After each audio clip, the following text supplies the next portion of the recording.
સતત ત્રીજા દિવસે નવસારી જિલ્લામાં વરસાદ તો ઉપરવાસમાં વરસાદથી પૂર્ણા નદીના જળસ્તરમાં વધારો ગુરુકુળ સુપાને જોડતો લોલાઇન બ્રિજ પાણીમાં ગરકાવ।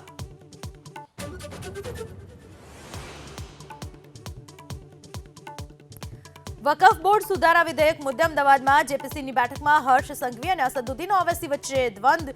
હર્ષ સંઘવીએ કહ્યું, भूपेंद्र भाई पटेल की सरकार चाहे वो कोई भी विषय हो वो निडरता से और निष्पक्ष तरीके से रखेगी।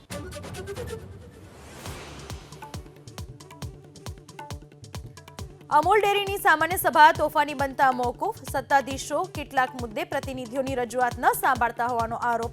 30મી સપ્ટેમ્બરે યોજાશે સામાન્ય સભા।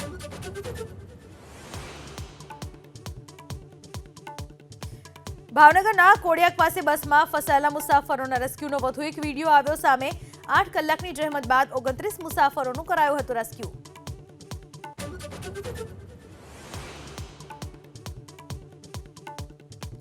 સુરતના રાંદેરમાં અસામાજિક તત્વોને પોલીસે ભણાવ્યો કાયદાનો પાઠ। સરકારી વકીલના પુત્રને માર મારવાને લઈ કલાકોમાં પોલીસે આરોપીઓને ઝડપ્યા।